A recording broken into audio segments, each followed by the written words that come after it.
चल बेटे स्टार्ट करो। आइसोथर्मल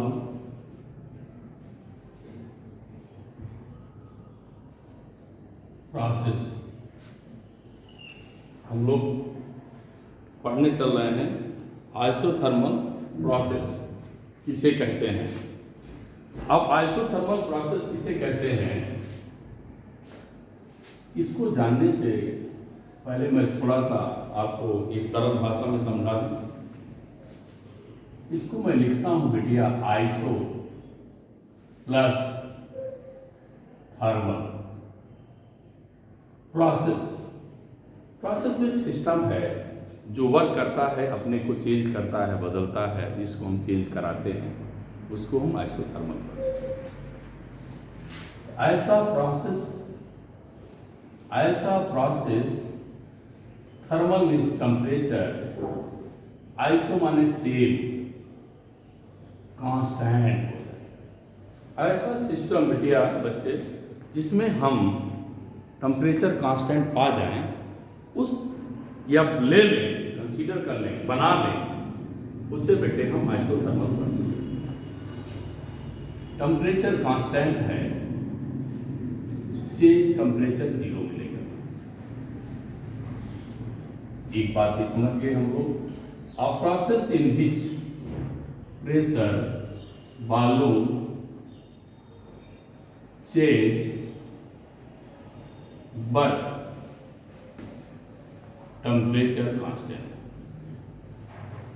ऐसा सिस्टम बनाया जाए जिसका प्रेशर वॉल्यूम चेंज हो, टेम्परेचर ना चेंज हो, उसे हम आइसोथर्मल प्रोसेस कहते हैं। पहली बात हम लोग डिफिनेशन समझ गए। A process in which pressure volume change but temperature constant is known as isothermal process. अब इक्वेशन की बात आती है। इक्वेशन ऑफ आइसोथर्मल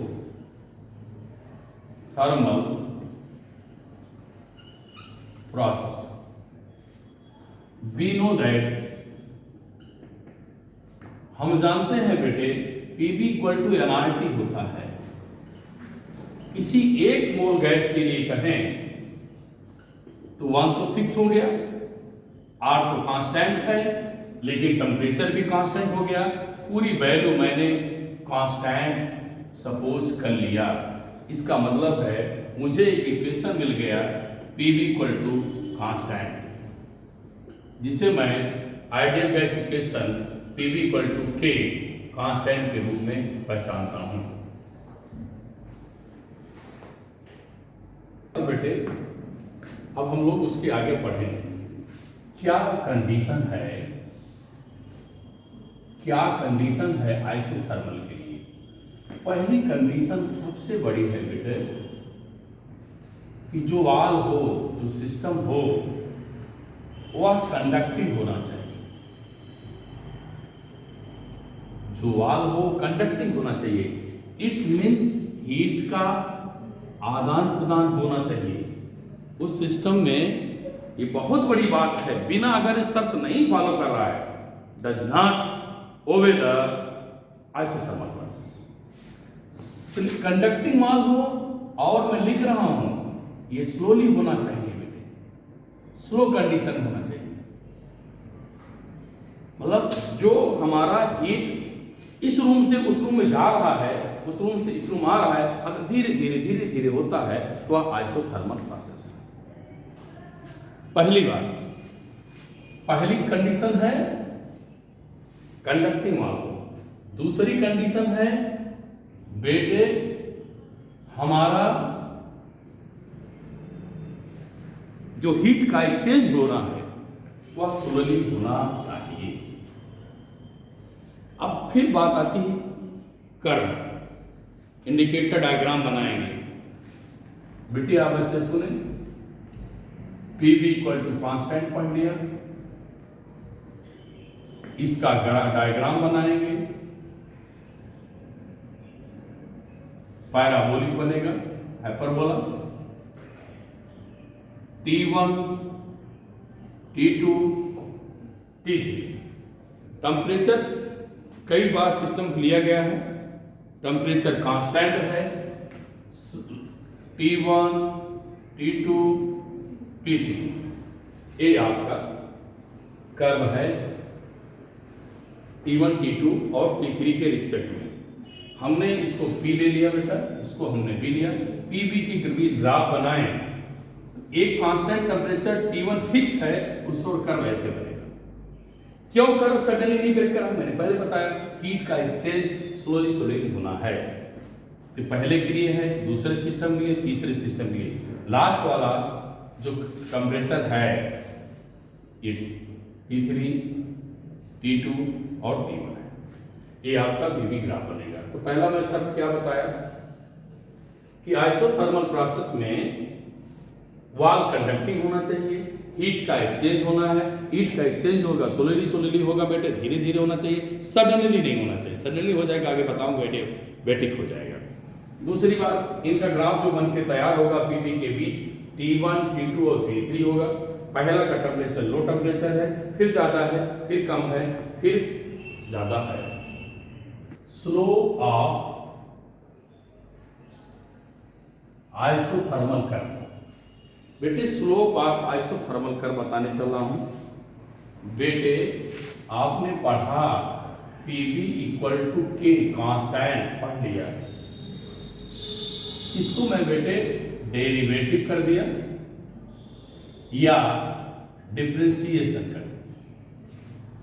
तो पहला फंक्शन जिसे बाई पार्ट कहते हैं, बाई पार्ट, पहला फंक्शन, दूसरे का डेरिवेटिव, दूसरा फंक्शन, पहले का डेरिवेटिव। बेटे कांस्टेंट का डेरिवेटिव 0 होता है, मैं दिखा रहा हूं, कांस्टेंट का डेरिवेटिव 0 होता है। जैसे कोई नंबर ले लो, ये कांस्टेंट है, इसका डेरिवेटिव 0 है। तो पहला फंक्शन, दूसरे का डेरिवेटिव, दूसरा फंक्शन, पहले का डेरिवेटिव इक्वल टू 0। बेटे बेटियां सुने, इसको सॉल्व करेंगे बच्चे, तो हम क्या करो इसको, B D P minus P D B कर देंगे, D P upon D T minus P upon B हो जाए। ये बेटे स्लोप है किसका? आइसोथर्मल का। स्लोप किसका है? आइसोथर्मल का। और स्लोप इक्वल टू मेरे बच्चे लिखेंगे tan थीटा। अब बेटिया बच्चे सोचेंगे सर थीटा कहां से पाएंगे, कहां दिखाएंगे? इसको दिखाने के लिए मैं एक कर्व बना रहा हूं, ये P हो गया, ये B हो गया। आपने पहले से बता दिया कि किसी फिक्स टेम्परेचर के लिए ग्राफ ऐसे बनकर तैयार होगा, मैं बना दिया। अब बिटिया इस पर आप टेंजेंट लाइन ड्रा कर दीजिए। टेंजेंट लाइन ड्रा करने के बाद ये एंगल रेडी हो गया, that is the tan theta, slope of tan theta. बेटे स्पेसिफिक हीट फॉर आइसोथर्मल हम लोगों ने पढ़ा है Q equal to CM into delta T. हमने पढ़ा है QM equal to CM into delta T. अब बेटे स्पेसिफिक हीट से निकालेंगे तो Q अपॉन क्या मिलेगा? M into delta T. आपने पढ़ा है T कांस्टेंट है, जो चीज कांस्टेंट है वो चेंज होगी नहीं होगी, 0 हो जाएगी। तो स्पेसिफिक हीट क्या मिलेगा? Q अपॉन M इंटू 0, तो C इक्वल टू बेटे इनफाइनाइट, मतलब उसकी कैपेसिटी जो मिलेगी वो इनफाइनाइट मिलेगी। दूसरी बात, मैं इसको आगे निकाल दिया स्पेसिफिक हीट। नेक्स्ट पॉइंट इसका है बेटे आइसोथर्मल इलास्टिसिटी। आइसोथर्मल इलास्टिसिटी थोड़ा सा हम आपको नीट से जेई तक लेके जा रहे हैं, एनसीईआरटी से थोड़ा बाहर हो रहा है, लेकिन आप इसको पढ़ने के जरूर ध्यान देंगे। आइसोथर्मल इलास्टिसिटी को इस सफिक्स थीटा से डिनोटेड करते हैं। आइसोथर्मल इलास्टिसिटी को ई सब्मिट थीटा से डिवाइडेड करते हैं। जैसा बेटे आपने पढ़ा था अभी, मैं जल्दी से लिखूं, 2 बार लिख चुका हूँ। पी वी इक्वल टू के, पहला फंक्शन, दूसरा फंक्शन, दूसरा फंक्शन, पहला फंक्शन, कांस्टेंट 0। अब आप लोगों ने अभी इसको बनाया है B D P equal to minus P D P. अब मैं बेटे कैसे बनाऊं इसको? हमें इलास्टिसिटी चाहिए। इलास्टिसिटी क्या होती है? Stress upon strain. Stress upon strain, तो पी यहाँ रखिए आप, बी लिखिए, डीपी लिखिए और माइनस डीबी कर दीजिए, रीअरेंज कर दीजिए, तो P equal to DP upon minus DB upon B लिख सकते हैं। फिर बेटे पी क्या है? स्ट्रेस है। पी अपॉन बी क्या है? Volume strain. वॉल्यूमेट्री क्या है? स्ट्रेन। स्ट्रेस अपॉन स्ट्रेन क्या होता है? इलास्टिसिटी। हुक्सला क्या बना देता है? इलास्टिसिटी। अब इलास्टिसिटी है, इसी को बेटे हम लिखते हैं आइसोथर्मल इलास्टिसिटी ई थीटा। तो आपको क्या मिलेगा? E theta equal to P. E theta equal to P. देखो बेटे, पी बी इक्वल टू के पढ़ा था, यहाँ तक पहले से बता चुका हूँ। तो पी जब निकालेंगे, B D P upon minus D B, फिर बी को नीचे ला दिया, तो ये आपका क्या बनेगा? स्ट्रेस। और ये क्या बनेगा? Volumetric strain. That is the elasticity E थी। E theta is the isothermal elasticity. E theta equal to E theta is the elasticity, that is P is the pressure of atmospheric pressure. We know that 1.01 10 to power 5 Newton per meter square। STP standard temperature pressure पे अगर बेटे हम इसकी value लिखें तो 1.01 10 power 5 Newton पर metre square होगा। Law of thermodynamics in isothermal process। बिटिया बच्चे, फर्स्ट क्लास थर्मोडायनेमिक्स लगाने से पहले फिर मैं बार बार बताऊं, टेम्परेचर कांस्टेंट।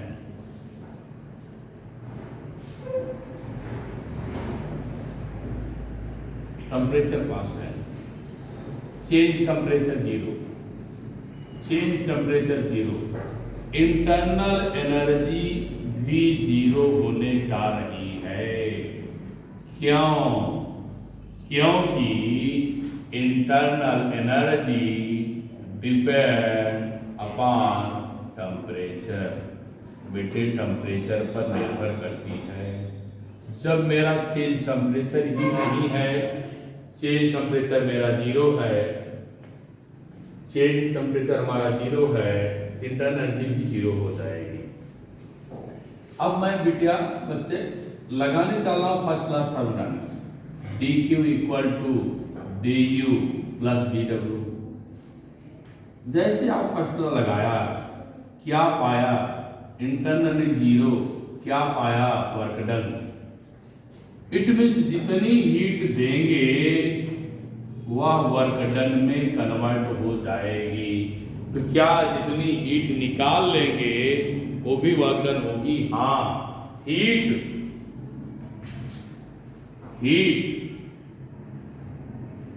एडेड और रिमूव,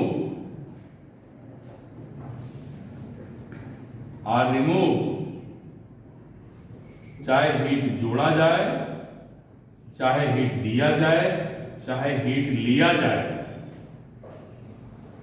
चाहे हीट दें, चाहे हीट लें, वह बेटे work done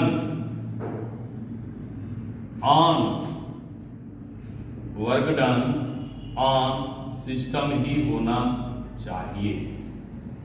work done on system होगा बेटे। तो जितनी हीट चाहे देंगे बेटे, चाहे आप रिमूव करने निकाल लेंगे, वो आपको रिप्रेजेंट कराएगा वर्क डन बाय और ऑन सिस्टम। चाहे आप लिखिए वर्क डन ऑन या आप लिखिए बाय सिस्टम कहलाएगा।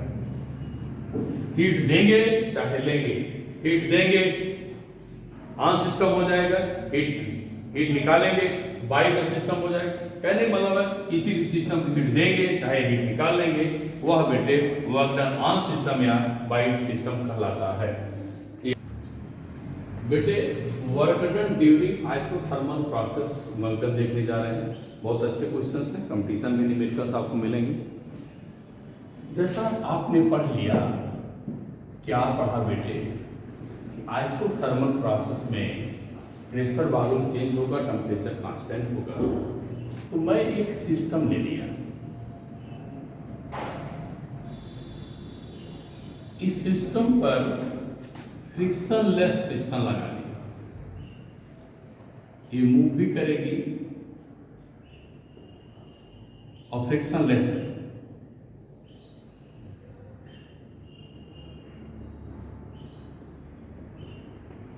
फ्रिक्शनलेस पिस्टन है। सपोज करते हैं इनिशियल वॉल्यूम उसका V1 है, फाइनल वॉल्यूम उसका बेटे V2, pressure P1, pressure P2, volume V2। Initial volume V1, pressure P1, final volume P2 और V2। अब आप ये बताओगे सर पिस्टन ऊपर जा रहा है, इसका मतलब बेटा, इसका मतलब पिस्टन के द्वारा कार्य हो रहा है। किसके द्वारा काम हो रहा है? पिस्टन के द्वारा। यहां पर सपोज करते हैं 1 मोल गैस है, हमने क्या दिया है 1 मोल गैस। अब सिस्टम के द्वारा वर्धन हो रहा है, क्यों? क्योंकि पिस्टन ऊपर जा रहा है। सपोज किया बेटे 1 मोल गैस इसी कंटेनर में रखी है, कंटेनर कंडक्टिंग है, क्यों? क्योंकि आइसोथर्मल की शर्त है कि कंडक्टिंग मास होना चाहिए, हीट का आदान प्रदान स्लोली होना चाहिए, सिस्टम बड़ी धीमे धीमे मूव करना चाहिए, ये शर्त है। बिना ये शर्त के आइसोथर्मल प्रोसेस नहीं हो रहा। दीवार कंडक्टिंग हो, प्रोसेस धीरे धीरे होना चाहिए। तो मैं ले लिया, गैस भर दिया। अब इस कमरे में सपोज करिए हम इस कमरे में गैस भर दिए, 1 मोल गैस है, वॉल्यूम मेरा V1 है। अब आप लोग सारे बच्चे मिल करके गैस के मालिक्यूल्स बन करके इसको ऊपर फोर्स लगा रहे हैं, तो हम कहेंगे work done bye my students, हमारे बच्चों द्वारा कार्य हो रहा है। बोलिए ऊपर जा रहा है। तो जब ये ऊपर जाएगा तो पहले वॉल्यूम क्या था V1, बाद वॉल्यूम क्या है V2। हुआ कि नहीं है? तो क्या हुआ? वर्क डन बाय सिस्टम हुआ। तो work done by system, then बेटे the small work done through dx, dw equal to F into dx, dw equal to F into dx। बेटे P equal to F upon A पढ़ा है, F equal to क्या पढ़ेगा P, तो dw equal to क्या मिलेगा PA into dx। फिर बेटे हमारे इसको चेंज करेंगे, इसको वॉल्यूम लिख सकते हैं dV करके। अब बात आती है ideal gas equation PV gas equation PV equal to 1 RT, क्योंकि n इक्वल टू क्या लिख दिया बेटे 1, लिख दो ऐसे ही। PV equal to n RT, n equal to 1, तो PV इक्वल टू क्या मिलेगा RT, तो P equal to RT upon B। बेटे PV equal to RT upon B था। अब लिखेंगे dW इक्वल टू हमने अभी पढ़ा था PdV। तो बेटे PdV पढ़ा था, इस P की वैल्यू को यहाँ पुट कर दीजिए, रख दीजिए। भैया हमारे बच्चे हमारे ध्यान से सुन रहे हैं ना, dV बाई V कर दिया, रख दिया बच्चों ने, इसको मिटा देते हैं। अब गौर करने की बात है कि वर्क डन कहाँ हुआ। जब मैं B1 से B2 वॉल्यूम चेंज किया, वर्क डन कहाँ हुआ? जब वॉल्यूम क्या किया? B1 से B2 चेंज किया। तो बेटे during isothermal process P1 B1 expand, फैलता है, फैला होता है, बदलता है कहाँ? P2 से B2, P1 से P2 हो गया, B1 से B2 हो गया। अब बच्चे आइए टोटल वर्क डन देखा जाए, तो क्या रखेंगे? RT upon B dV। फिर बेटे क्या करेंगे इसको? यहाँ इनिशियल वॉल्यूम B1, यहाँ फाइनल वॉल्यूम B2। बच्चे हमारे समझें, RT बाहर हो जाएगा, फिर मैं B1 अपॉन B2 लिख दी, B1 टू B2 लिख दिया, dV अपॉन V कर दिया। अब उसके बाद RT बाहर हो गया, dV अपॉन V कर दिया। उसके बाद बेटे क्या करेंगे? मैं फिर लिख रहा हूं,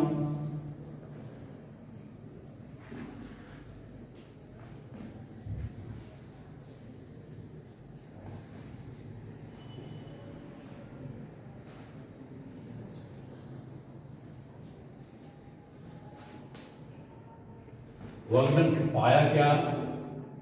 RT लिखा था बेटे integration of B1 to B2 dV upon V। मैं मैथमेटिकल टूल में पढ़ाया हूं dx upon x log x। Similarly dV upon V log E base B मिले। अगर कोई बच्चा बेस ही हटाए तो 2.03 से मल्टीप्लाई करना पड़ेगा। अब बेटे RT dV अपॉन D को log E B लिख दिया, ये B1 हो गया, ये आपका B2 हो गया। W equal to RT log E, एक बार B2 रखेंगे माइनस, फिर हमारे बच्चे फिर B1 रखेंगे, log E B1 हो जाएगा। फिर बताएं log E x minus log E y अगर है तो मेरे बच्चे इसको log E x upon y रखेंगे। तो आप ऐसे भी इसको व्यवस्थित कर देंगे, जब x minus y x upon y होता है तो log E B2 minus B1 क्या हो जाएगा? B2 अपॉन B1 की आपको। लेकिन बेस ही हटाएंगे तो RT से पहले 2.303 RT log B2 upon B1 base 10 लिखा जाएगा। ये बेटे तब है जब हम इसे बेस ई को बेस 10 बनाएंगे, और n मोल के लिए नहीं है, 1 मोल के लिए है। अगर बेटे n मोल की बात आएगी, यह इक्वेशन में थोड़ा चेंज आएगा, 303 nRT हो जाएगा log B2 upon B1 base 10 हो जाएगा। ये मेरे बेटे आपको वॉल्यूम के टर्म में वर्क डन करना पड़ेगा। कितना वर्क डन करना पड़ेगा उसका एक्सप्रेशन है। अब आगे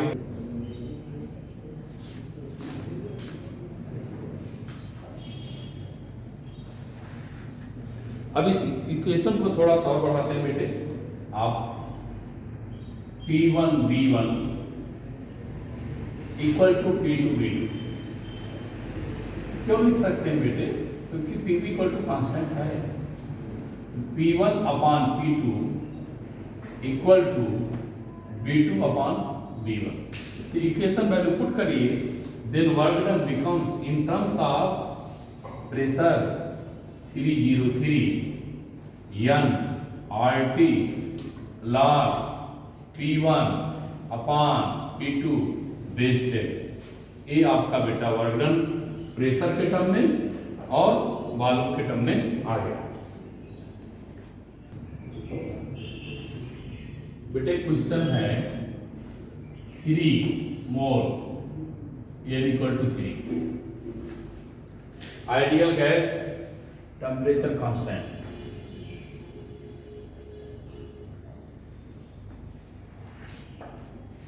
टेम्परेचर कांस्टेंट कितना बेटे 300 kelvin. Compress work done on system by volume 4 litre to 1 liter, 4 liter B2, B1 1 liter. R is given. Find the work done. ये क्वेश्चन पढ़ने से आप लोगों को समझ में आ जाएगा कि यार मोल यही लिखिए, ऐसे क्वेश्चन पढ़ा जाता है। एक एक लाइन को आप टच करते जाइए और उस लाइन पे जब पहुंच जाएंगे आपको सब क्लियर हो गया। एन मोल ठीक, आइडियल गैस ठीक है, temperature constant value is given, compress volume 4 to 1 litre, then calculate work done. बेटे वर्क डन क्या पढ़ेंगे, N R T log P2 minus P1 नहीं, B2 अपान B1 रखेंगे। बेटे एन कितना है 3, आर कितना है 8.31, temperature 300, log 10, log 4 upon 1 base 10। आप इसे सॉल्व कर करके पा जाएंगे 1.037 10 to power 4 जूल। अब एक और आपका कॉन्सेप्ट याद आना चाहिए, कंप्रेस किया है, कंप्रेस का मतलब वर्क डन ऑन सिस्टम है, तो वर्क डन क्या होगा बेटे नेगेटिव होगा। शायद आप समझे होंगे, मैं बहुत दूसरे तरीके से पढ़ा रहा हूँ। Compress work done on system negative, work done negative होगा। वर्क डन नेगेटिव क्यों होगा, क्योंकि वॉल्यूम घट रहा है। वॉल्यूम जब घटेगा इट मीन्स क्या, B2 is less, B1 is, इसका मतलब हुआ बेटे अगर B2 ग्रेटर है B1 कम है, इनिशियल से फाइनल जाएंगे तो वर्क डन पॉजिटिव हो गया। वर्क डन नेगेटिव का होगा बेटे जब ऐसे उल्टा हो जाएगा, वॉल्यूम बढ़ेगा तो वर्क डन पॉजिटिव होगा, वॉल्यूम घटेगा, वॉल्यूम घट रहा है B2 से B1 हो रहा है तो वर्क डन क्या होगा नेगेटिव होगा। वॉल्यूम B2 से B1 हो रहा है, वॉल्यूम घट रहा है तो वर्क डन क्या होगा नेगेटिव, वॉल्यूम बढ़ रहा है वर्क डन क्या होगा पॉजिटिव। और भी नहीं समझ पाए होंगे तो P इंटू क्या पढ़े बेटा B2 minus B1 P equal to और क्या पढ़े बेटे B2 माइनस B1। अब आपको अपने आप समझ में आ गया होगा मैं कहां से नेगेटिव लाया हूं, मैं कहां से नेगेटिव लाया, देख लीजिए। ये ज्यादा है, ये ज्यादा है क्या होगा नेगेटिव होगा, इसलिए बेटे नेगेटिव आ गया। ये बेटे ज्यादा है, ज्यादा से कम घटाएंगे ये बेटे पॉजिटिव देगा। आपका क्वेश्चन हो गया। आगे आप लोग सब्सक्राइब लाइक करना ना भूलें। Thank you.